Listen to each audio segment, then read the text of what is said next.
Hi there, welcome to Funding by Alex. Today I would like to talk to you about funding and hiring. So, how it impacts your choices when you are funded and you need to hire. Let me start by explaining the structure of a startup. Startups usually start with the founders. These are just a few people who start with an idea and then start to build on it. So, the company isn't big yet. They start hiring a few people to help them, which are usually simple jobs because the company is quite small and the processes are quite simple. That means that every single time the company goes through growth spurts or goes up, as the graphic says, basically, you see that the quality of the people increases. Now, normally, people who would be hired in the first year would not be hired in year two, three, or four. So every single time you see more prestigious people with bigger CVs, etc., etc., and of course the structure of a company becomes more complicated. So where before maybe the CEO would directly handle sales, directly talk to the people in the warehouse, directly talk to people in IT, there might be a manager, and above a manager there might be a vice president, and above a vice president there might be a director, and above a director there might be C-level. So every single time the circus becomes bigger and more complicated, basically. um, this is a logical progression. So there's nothing good or bad about it. Like say circus, but that's maybe a little bit, exaggerated. It is what it is. It is the logical way of progression of a startup. Now, in its nucleus already, there is the problem. So money equals pressure. Pressure equals panic. Panic leads to hasty decisions, and hasty decisions usually are bad. Which means that as soon as you are funded, the first thing people are looking at or founders are looking at is how do I get better people? Because better people is better results. It's the growth I'm looking for. This is what investors or they think investors are looking for. Therefore, they need to replace people or the positions at least. They need to fill the positions with people with a good CV. So I've worked in a couple of startups where they're obsessed with people with a Harvard degree or anything from an Ivy League university, which having said that, there is no problem with that. There is actually very good universities are very good degrees, these are very good people. It's just that it's an obsession where you have almost an inferiority complex towards people who come from these universities as if they know everything and you who started the company know nothing. So something is wrong when you believe that you need people with these CVs. There's nothing wrong with hiring them. It's just that you pay top dollar for these people where maybe you could have spent the money on something else instead of a very expensive manager with or vice president or director with consulting experience. Some advice when looking at profiles. So it's best to hire a mix of talent and experience. Usually startups they have this myth of everybody has to be 25 but also has to have 15 years of experience. Now, that means that everybody would have had to start at 10 to work or gain experience. That is not possible. At 10 years old, you're a kid. So having some older people in the company is not a bad thing. As long as the balance is there, only older people will sap the energy out of the company.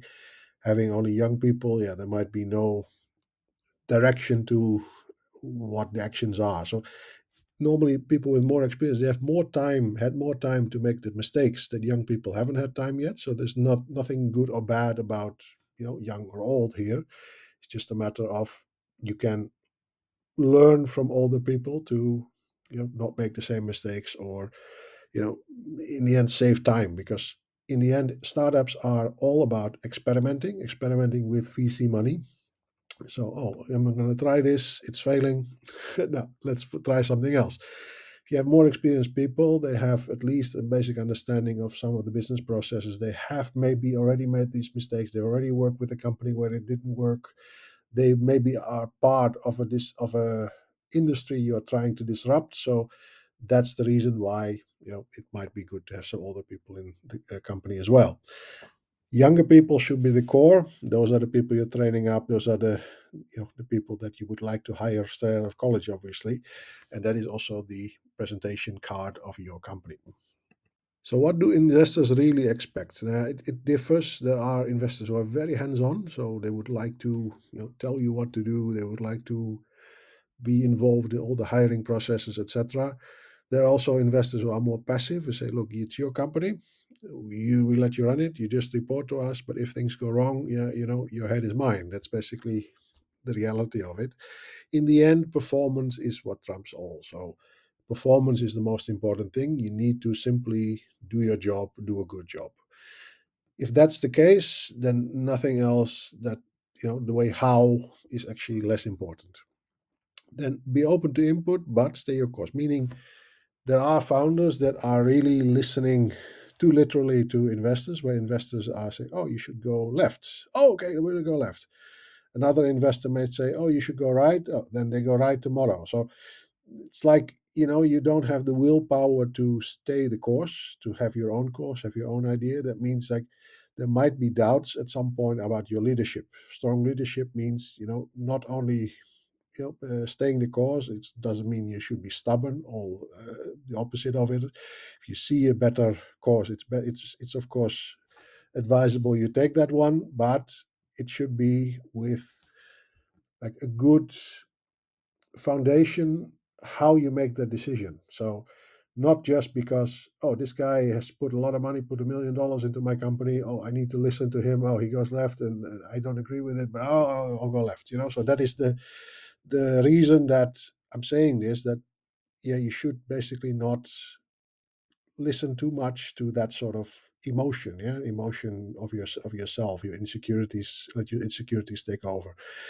I've seen this up close. There are several companies that I've worked with. Their founders were, yeah, too eager to please. They were, good founders. No, nothing wrong with it. They had a very clear idea, but the issue was that, yeah, they were just not very strong in their convictions of, okay, I should go left, I should go right. There are good examples, of course. I've worked with some very good ones that definitely had what it takes. Then, the very last thing I would like to advise you is keep a cool head. No panic hires, because panic hires is wasting money. That is the thing with, that Ivy League caliber staff. They're good people, but should you at all costs, burn everything you have, sell the farm basically to hire someone with a Harvard degree, because he will not have anything to work with to build your company. So you have the best managers, but no structure, no doers. Too many thinkers, too few doers. I've also seen that up close. That doesn't work. Just wanted to give that to you as a parting gift. Please feel free to reach out to me at alex@goldendragoncapital.co. Please don't forget also to like and subscribe, and I hope to see you in the next video.